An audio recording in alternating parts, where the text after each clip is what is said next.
विश्वानि देव सवितर्दुरितानि परासुव यद्भद्रं तन्न आसुव। ॐ सहना भवतु सहनौ भुनक्तु सह वीर्यं करवावहै तेजस्विनावधीतमस्तु मा विद्विषावहै। ॐ कृष्णाय वासुदेवाय हरये परमात्मने प्रणतः क्लेशनाशाय गोविन्दाय नमो नमः। गोविन्दाय नमो नमः। ओम श्री परमात्मा नमः। श्रीमद्भगवद्गीतामृतम क्षेत्र क्षेत्रज्ञ विभाग योग नामक 13वें अध्याय पर चर्चा हम कर रहे थे, जिसमें क्षेत्रज्ञ स्वरूप परमात्मा के विषय में भगवान स्वयं अपने मुखारविंद से वर्णन कर रहे थे और ये कहा कि जिसकी दृष्टि समस्त विनाशवान पदार्थों में अविनाशवान अविनाशी परमात्मा पर रहता है, उसकी दृष्टि मानो वास्तविक दृष्टि है, बाकी उससे इतर जो दृष्टि है वो अवास्तविक मिथ्या दृष्टि है। यानी कि परमात्मा को, जो अविनाशी परमात्मा को देखता है, इन विनाशी शरीर आदि को मध्य अविनाशी अपरिणामी अविकृत परमात्मा तत्व को देखता है, वही वास्तव में देखता है, वही वास्तव में आंख वाला है। और उस परमात्मा तत्व जो सब जगह समान रूप से स्थित है और उसको जो देखता है, वही व्यक्ति ब्रह्म से युक्त हो जाता है, तदात्म हो जाता है। यानी कि सब भूतों में एकस्थ परमात्मा को देखता है, समभाव से देखता है कि किसी भूतों में भी, किसी प्राणियों में भी परमात्मा की न्यूनता अधिकता नहीं है। सब प्राणियों में एक समान भगवान विराजमान है, इसलिए किसी भी प्राणी को दुख न दें, किसी प्राणी की हिंसा न करें। इस प्रकार से अहिंसक भावना से, दया की भावना से युक्त होकर के जो रहता है वो मानव ब्रह्म से युक्त हो ही जाता है, ब्रह्म को प्राप्त हो ही जाता है। ब्रह्म संपत्ति तदा।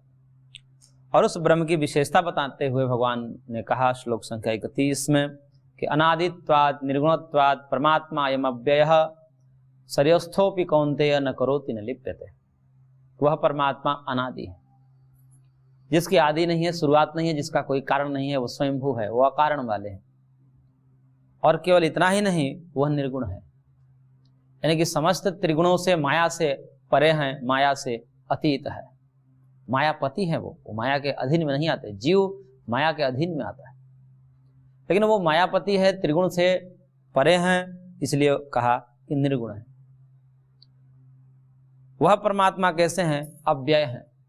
अव्यय मतलब कभी उनका ह्रास नहीं होता, कभी उनमें न्यूनता नहीं होती, उनका कभी नाश नहीं होता, और अविनाशी है। अव्यय का मतलब अविनाशी है। और वह अविनाशी परमात्मा तत्व जो इन गुणों वाला युक्त है, वह सब शरीरों में स्थित रहता है, लेकिन शरीर में स्थित रहते हुए भी न करोति न लिप्यते। वह न किसी कर्म से लिप्त होता है, न कोई कर्म करता है, और न ही किसी भी कर्म के जो लेप है उससे युक्त नहीं होता, या उसके कर्म फल से युक्त नहीं है। न कर्म से लिप्त होता है, न कर्म के फलों से लिप्त होता है। तो न करोति न लिप्यते, वो न करता है और न ही कर्ता के जो संस्कार हैं फल के रूप में या कर्माशय के रूप में या सुख दुख के रूप में, वो किसी भी सुख दुख के रूप में, कर्माशय के रूप में, धर्माधर्म, पुण्य पाप आदि कर्मों का जो लेप होता है, क्योंकि हम जो कर्म करते हैं, जीव जो कर्म करता है उस कर्म का लेप लगता है जीव पर, धर्म के रूप में, पुण्य पाप के रूप में, परंतु परमात्मा पे नहीं लगता।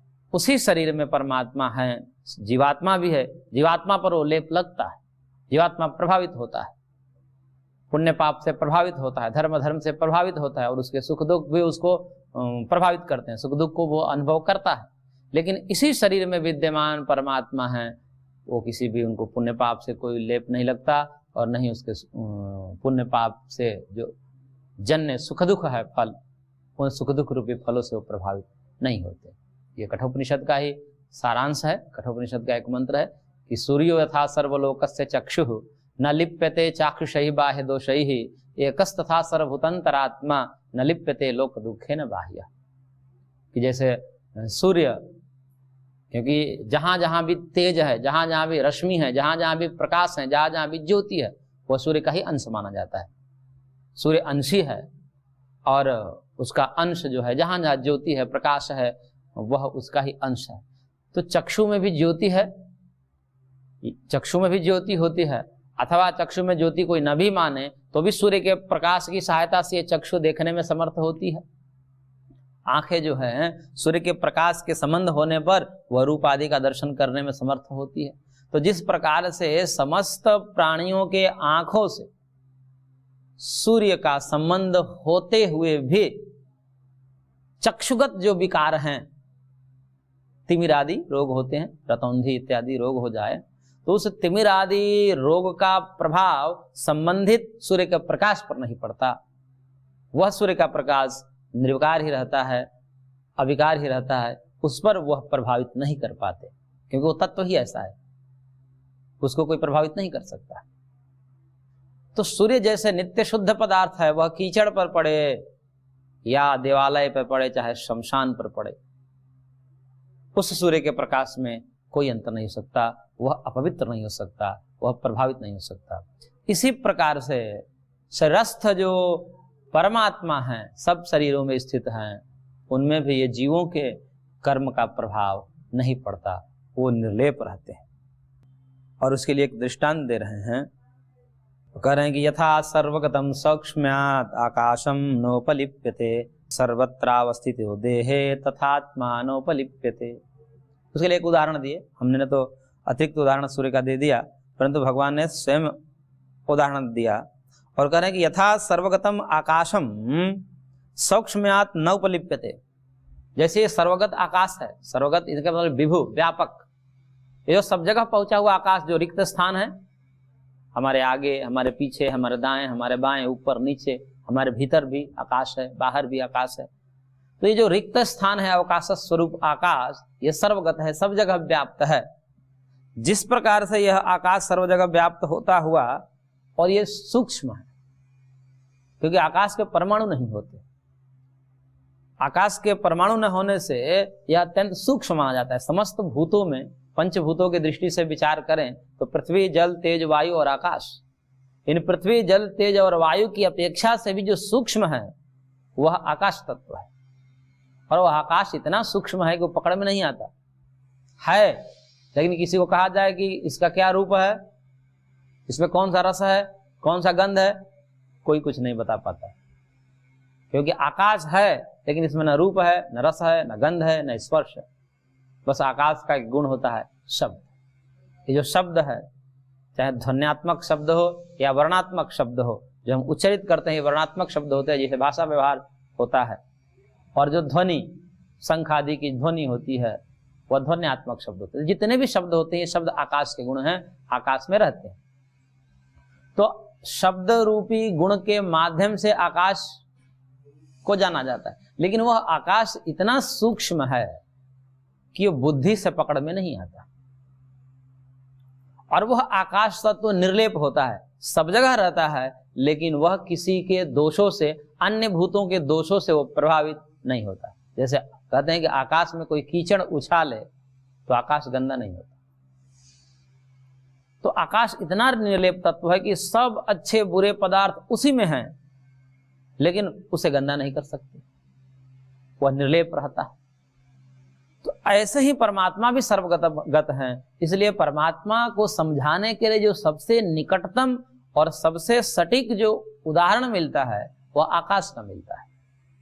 निर्लेपता दिखानी होती है तो भी आकाश का उदाहरण दिया जाता है। व्यापकता दिखानी होती है कि व्यापक है, किस प्रकार से व्यापक है, तो कहते हैं जैसे आकाश व्यापक है, आकाश सब जगह विद्यमान है। तो इसलिए आकाश को अत्यंत ही समीप दृष्टांत के रूप में प्रस्तुत किया जाता है। और इसलिए एक ब्रह्मसूत्रकार ने एक सूत्र भी दिया, आकाशस्तल्लिंगात, कि भगवान का नाम एक आकाश भी है।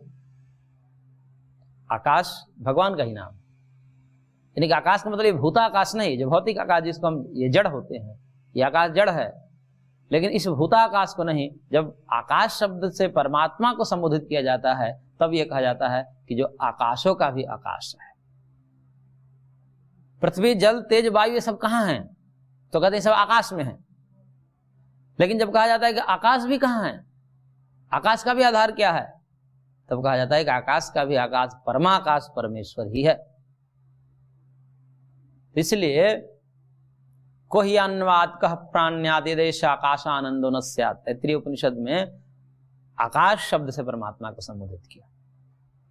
यदि ऐसा आकाशो आनंदो न स्यात्, यदि आकाश स्वरूप ये आनंद न होता तो कौन ऐसा जीव है जो एक क्षण के लिए भी श्वास प्रश्वास की क्रिया भी कर सकता?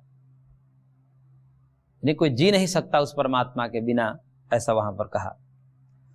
तो जिस प्रकार से यह सर्वगत आकाश सूक्ष्म होने से यह किसी भी प्रकार से लिप्त नहीं होता, किसी पदार्थों से, अन्य चीजों से वो लिप्त नहीं होता, वो निर्लेप रहता है। आकाश में कितना भी अबीर गुलाल उड़ाते हैं वो रंगता नहीं है, कुछ देर में वो जो है निर्लेप ही दिखता है। तो इस प्रकार से ऐसे ही सर्वत्र अवस्थितो देहे, समस्त देहों में अवस्थित वर्तमान ये परमात्मा जो है सर्वगत होने से सब देहों में व्याप्त है, और सब सर्व देह में सर्वत्र अवस्थित होने से तथात्मानोपलिप्यते, इसी प्रकार से आत्मा भी लिप्त नहीं होता। जिस प्रकार से सब जगह व्याप्त आकाश लिप्त नहीं होता, वैसे ही सब जगह व्याप्त परमात्मा भी सबके देहों में व्याप्त है, लेकिन उसके कर्मों से, पुण्य पाप कर्मों से या सुख दुखों से वो प्रभावित नहीं होते, वो निर्लेप है। और निर्लेप होते हुए वे कैसे प्रकाशक हैं, एक ही परमात्मा कैसे समस्त ब्रह्मांड का नियंत्रण कर रहे हैं, संचालित कर रहे हैं, उसको दिखाने के लिए, दर्शाने के लिए भगवान यहाँ पर श्लोक कह रहे हैं कि यथा प्रकाशयत्येकः कृत्स्नं लोकमिमं रविः क्षेत्रं क्षेत्री तथा कृत्स्नं प्रकाशयति भारत। भगवान कह के हे भारत, हे अर्जुन, यथा एकः रवि इमं कृत्स्नं लोकम प्रकाशयति, जैसे एक ही सूर्य संपूर्ण लोक को जिस प्रकार से प्रकाशित कर देता है, ये एक ही सूर्य है, और देश के विदेश के कोने कोने तक सब जगह वही एक सूर्य प्रकाशित है, सूर्य अलग अलग नहीं है। तो एक ही सूर्य जिस प्रकार से समस्त लोकों को प्रकाशित कर देता है, ऐसे ही है अर्जुन क्षेत्री कृत्स्नं क्षेत्रम प्रकाशयति, उसी प्रकार यह क्षेत्रीभूत परमात्मा है। ये जो क्षेत्री यहां कह दिया, उसी को वहां क्षेत्रज्ञ कहा, क्षेत्र को जानने वाला, तो क्षेत्रज्ञ शब्द बन जाएगा। और क्षेत्र की ही दृष्टि से क्षेत्र वाला कर दे तो क्षेत्री हो जाएगा, किसान। यहाँ पर उसी क्षेत्रज्ञ को क्षेत्री शब्द से भगवान ने कह दिया, यानी कि क्षेत्रज्ञ को ही यहाँ पर क्षेत्री कह दिया, इसलिए अलग अलग शब्दों में कहते हैं भगवान। तो जिस प्रकार से एक ही सूर्य समस्त लोगों को प्रकाशित कर देता है, वैसे एक ही क्षेत्रीय स्वरूप परमात्मा समस्त क्षेत्र, क्षेत्र क्या हुआ, प्रकृति वही क्षेत्र ना, तो या ये शरीर क्षेत्र हो गया या समस्त शरीर क्षेत्र हो गया, इदम शरीरम क्षेत्रम। तो समस्त क्षेत्रभूत जो शरीर हैं, उन समस्त शरीरों को एकमात्र क्षेत्रीय परमात्मा जो क्षेत्रज्ञ स्वरूप है वो अकेले प्रकाशित कर देता है। इतना सामर्थ्य है परमात्मा। इसलिए प्रसंग आता है कि एक ही परमात्मा कैसे कर लेगा, अनेक परमात्मा मान लीजिए सब मिलकर कर देंगे, तो करेगा अनेक परमात्मा हो जाएंगे तो गड़बड़ हो जाएगा। क्योंकि अनेक परमात्मा को कैसे माने, सब एक ही जैसे होंगे, एक ही समान ज्ञान वाले, समान क्रिया वाले, समान ऐश्वर्य वाले। तो कहते हैं कि समान ऐश्वर्य वाले होंगे तो एक कहेंगे कि हम जगत को बनाए हैं, तो एक दूसरे कहेगा हम बिगाड़ेंगे अब। क्योंकि जहां दो ज्ञानी होते हैं कहते हैं कि वहां पर नहीं चलता, एक को ऊपर रखना पड़ता है, बाकी जब नीचे रहेंगे तभी जाकर काम होगा। और सब समान योग्यता के हो जाएंगे, जैसे घर में कहेंगे 4 मालिक हो जाएं, बोले हम भी उतनी योग्यता के हैं, हम भी उतनी योग्यता, तो अब वो नहीं चलेगा, घर वो टूट जाएगा। कोई संस्थान में यदि समान ज्ञानवान, समान क्रियावान हो जाए तो संस्थान भी नहीं जाए, एक ऊपर होता है। कि एक को सबसे अधिक ज्ञानवान मानना पड़ता है और उससे सब नीचे अपने आप को मानते हैं, वो जैसा आदेश देता है वैसा करते जाते हैं, तब वो संस्थान, परिवार या समाज चलता है। ऐसे ब्रह्मांड भी यदि चल रहा है सम्यक रूप से, इसका मतलब कोई एक नियंता है। तो जहां भी कोई व्यवस्थाएं चलती है सम्यक रूप से, तो वहां पर यह माना जाता है कि कोई एक यहां पर मूल व्यवस्थापक होगा, उसी के ऑर्डर को फॉलो सब करते होंगे, और जहां नहीं होता वहां पर अव्यवस्थाएं फैल जाती है। तो ये संसार भी जो है बहुत व्यवस्थित चल रहा है। सूर्य चंद्र की गति बहुत व्यवस्थित है, सब आकाश में टंगे हुए हैं लेकिन कभी किसी से टकराते नहीं है। तो सब व्यवस्थित रूप से इनकी गति व्यवस्थित है, सब एक क्रम में चल रहे हैं। इसका मतलब परमात्मा एक ही है। तो एक ही परमात्मा जो है समस्त क्षेत्रों को, शरीरों को प्रकाशित करता है। यानी कि देखिए, जीव भी इस शरीर का भी पूरा उसे मालिक नहीं है। जीव भी है इसमें। जीव को बस यहाँ पर उसको इसलिए ठहराया गया है कि अपने पूर्वकृत कर्मों का सुख दुख भोगे और अगले के लिए कर्म करे, अगले जन्म के लिए तैयारी करे। तो पूर्व प्रारब्धों को भोग करे और पूर्व प्रारब्ध से प्राप्त जो भी शरीर है, जो भी शक्ति है, जो भी ज्ञान है, जो भी ऐश्वर्य है, उससे आगे अपना भविष्य तैयार करे, अगला जन्म भी देखे, उसके लिए कर्म करे। बाकी शरीर में भी श्वास प्रश्वास की गति चल रही है, रक्त संचार हो रहा है, हृदय धड़क रहा है। ये क्या किसी के हाथ में, जीव के हाथ में? हम इस पर कोई संकल्प करते हैं? ये बिना संकल्पित होते हैं। तो इस शरीर में भी जो भी क्रियाएं बिना संकल्प हो रही है हमारी, हम जीव हैं तो हम संकल्प पूर्वक कोई कर्म करते हैं अपने शरीर से, तो वो तो हमारे हाथ में, उसका कर्ता तो हम स्वयं हैं। लेकिन इस शरीर में भी बहुत सारी क्रियाएं हो रही है, उसका कर्ता तो हम नहीं है, कोई भी जीव नहीं है। हृदय आदि गति है, श्वास प्रश्वास चलना है, रक्त संचार है, ये कौन नियंत्रित करता है? और इसमें भी इन सारी चीजों के मध्य में भी सुख दुख आते रहते हैं इसी शरीर में। कभी सुख होता है, कभी दुख होता है। इसका नियंत्रण कौन करता है? ये तो नियंत्रण जीव के हाथ में नहीं है, क्योंकि जीव के हाथ में होता तो कोई भी जीव जो है दुख नहीं लेता, सुख ही लेता। कोई भी जीव हार्ट अटैक नहीं चाहता, लेकिन होता है। इसका मतलब कि जीव इसका नियंता नहीं है, परमात्मा ही नियंता है। इसलिए यहां पर भगवान ने कहा कि यथा प्रकाशत्य कह कृत्स्नम लोकमयम रविः क्षेत्रम क्षेत्री तथा कृत्स्नम प्रकाशयति भारत। इसी प्रकार एक क्षेत्री जो है समस्त क्षेत्रों को, समस्त शरीरों को प्रकाशित अकेले कर लेता है, जैसे एक ही सूर्य समस्त जगत को प्रकाशित कर देता है। और फिर इस अध्याय का अंतिम श्लोक भगवान कह रहे हैं, क्षेत्र क्षेत्रज्योरेवम् अंतरम ज्ञान चक्षुषा भूत प्रकृति मोक्षम च ये विदुरांतृते परम। करें कि एवं क्षेत्र क्षेत्रज्योः अंतरम भूत प्रकृति मोक्षम ये ज्ञान चक्षुषा विदुः ते परम यान्ति। यंती लिखा है विच्छेद में, यान्ति है।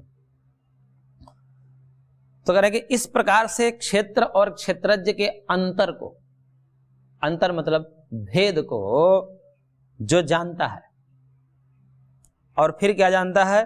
भूत प्रकृति मोक्षम च, भूत की प्रकृति यानी कि समस्त भूतों की प्रकृति क्या है? माया है, त्रिगुण है। समस्त भूत भौतिक पदार्थ भी ऐसा कह दिया जाता है कि पंच तत्वों से ये जगत बना है। मूलतः पंच तत्वों से जगत नहीं बना है, ये पंच तत्व भी किसी से बने हैं। साक्षात दृष्टिकोण से हम कह देते हैं कि जैसे आटे से रोटी बनती है, लेकिन आटे से रोटी नहीं बनती, मूल रूप से गेहूं से रोटी बनती है। आटा तो उसके बाद का प्रोसेस है, लेकिन साक्षात दृष्टिकोण से कह दिया जाता है कि सीधा सीधा रोटी का संबंध आटे से है, इसलिए आटे की रोटी कह देते हैं। वैसे ही ये समस्त जगत भूत भौतिक जो है वह भूतों से बना है, साक्षात दृष्टिकोण से भूतों से बना है, लेकिन भूत भी किसी से बने हुए हैं।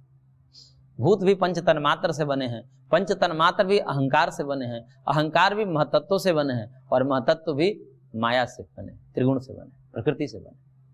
तो इस प्रकार मूल रूप से जो है मूल कारण इस जगत का माया है, त्रिगुण है।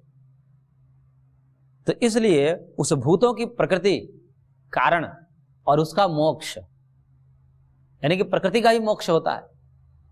जब जीव अपने को प्रकृति से भिन्न जान लेता है। समाधि के माध्यम से वह अपने को देहादि से भिन्न अनुभव कर लेता है। स्वरूप में जब उसकी प्रतिष्ठा होती है, तदा दृष्टु स्वरूपेवस्थानम, जिसको महर्षि पतंजलि ने कहा, जब वहां तक जान लेता है तो प्रकृति जो है अब शर्मा जाती है।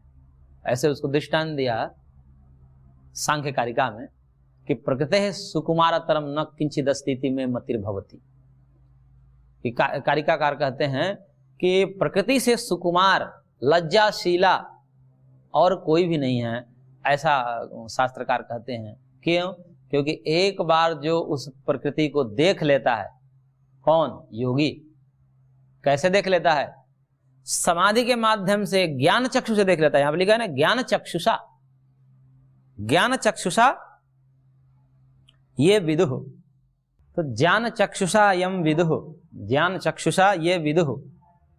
तो ज्ञान की चक्षु से जो जानता है, तो ज्ञान चक्षु का मतलब है समाधि के माध्यम से तत्व ज्ञान की दृष्टिकोण से यहां पर बात की गई है कि जब समाधि के माध्यम से वह जीव अपने आप को शरीर से, मन से, बुद्धि से और त्रिगुण कुल मिलाकर के पूरा माया से अपने को अलग देख लेता है, जान लेता है, तब वह प्रकृति समझ जाती है। क्योंकि प्रकृति क्या की थी कि वह कह रही थी कि तुम भी मैं ही हूं, कि तुम्हारा स्वरूप भी मैं ही हूं।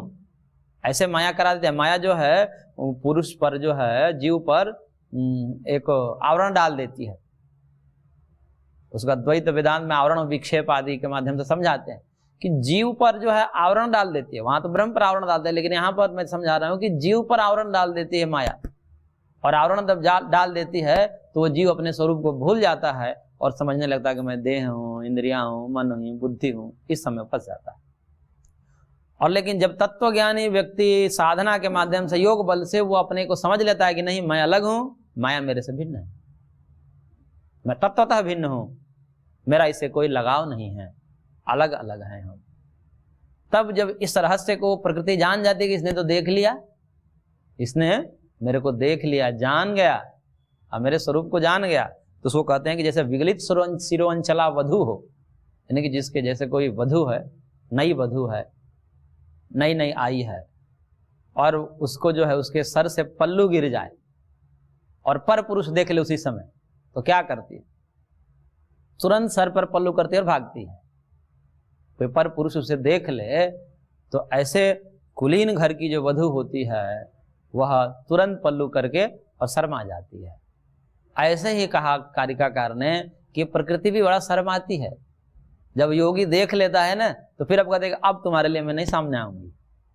कैसे सामने आती है? वो शरीर के रूप में आती है, इंद्रियों के रूप में आती है, जगत के रूप में आती है। तो जब उसको देख लेता है तो प्रकृति शर्मा जाती है, कहते अब नहीं, अब तुम्हारे सामने नहीं आऊंगी। तब उसके लिए वो जगत का निर्माण नहीं करती है, लेकिन अन्यों के लिए करती रहेगी वैसे ही। इसलिए कहा महर्षि पतंजलि ने, कृतार्थम प्रति नष्टम अप्य नष्टम तदन्य साधारणत्वात्। कृतार्थ जो हो गया, जो इसके रहस्य को जान लिया, जो इसके स्वरूप को जान लिया कि ये त्रिगुण है, माया त्रिगुणात्मिका है, मैं त्रिगुणातीत हूं, ये परिणामिनी है, मैं अपरिणामी हूं, इस प्रकार से वो स्पष्टता बोध कर लेता है, तब जो है उसके सामने अब उसके लिए जगत का निर्माण नहीं किया, मानो उसके लिए जगत नष्ट हो गया। कृतार्थम प्रति, यानी जो कृतार्थ हो गया, जो कृतकृत हो गया, जिसने जो करना था कर लिया, जो प्रयोजन पूरा करना था, तत्व ज्ञान, आत्मज्ञान प्राप्त करना था, वो कर लिया। ऐसे कृतार्थ पुरुषों के लिए नष्टम, प्रकृति नष्ट हो जाती है मानो, यानी कि उसके लिए जगत को नाश कर दिए, यानी कि उसका शरीर अब नहीं होगा, सूक्ष्म शरीर, स्थूल शरीर, कारण शरीर सब नष्ट हो जाता है उसका। लेकिन तद अन्य साधारणत्वाद अनष्टम, लेकिन जो अन्य अकृतार्थ लोग हैं, जो अभी उनको तत्व ज्ञान नहीं हुआ, जो उनको बोध नहीं हुआ कि प्रकृति मेरे से अलग है और मैं प्रकृति से अलग हूं, प्रकृति मेरे से अलग है, ये जिसको बोध नहीं होता, उनके लिए प्रकृति ये सब तामझाम करती रहती है। उसको कई प्रकार से, सांख्यकार ने तो उसको नर्तकी के भांति उदाहरण दिया, नर्तकीवत प्रवृत्तस्यापि निवृत्तिश्चारितार्थ्यात्। जैसे नर्तकी होती है तो नृत्य करती है वो, और सब लोग देखते हैं। कब तक देखते हैं? जब तक दर्शक ये ना जान जाए कि बस इसके पास इतनी ही कला है, अब तो ये रिपीट कर रही है, अब ये रिपीट कर रही है। जब ये बोध हो जाएगा, ये तो अब रिपीट करने लगा, अब इसके बाद अब कोई कला नहीं, अब मैंने जान गया कि ये इतना ही है बस।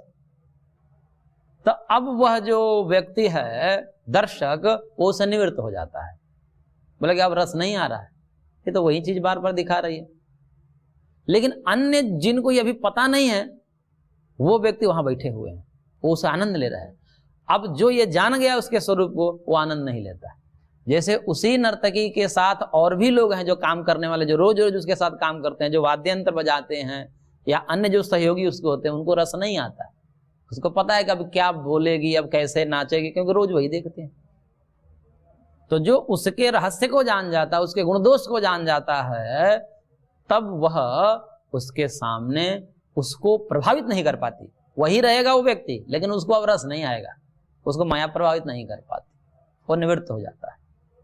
लेकिन अन्य जो अभी रस ले रहे हैं उनको पता नहीं है, उनको लगता है कि बहुत प्रकृति में जो है माया में शक्ति है, बहुत ये हमें सुख देगी, इस प्रकार से मतलब उसमें सुख दृष्टि देख रहे हैं। उनको पता नहीं कि प्रकृति के 3 रूप हैं, वह सत्व रूप भी है, रजो रूप है, तमो रूप है। सत्य रज तम ये त्रिगुणात्मक है, और 2 ही रूप यदि किसी के पास होता है तो उसको लोग अच्छा नहीं मानते, बोलते किसी का 2 रूप है, कहते हैं गांव में इसको कि 2 मुहा सांप है, दोनों तरफ इसका मुंह है, या 2 रूप है तो उसको गाली देते हैं, पर ये ठीक नहीं है। व्यक्ति एक सिद्धांत पर रहना चाहिए।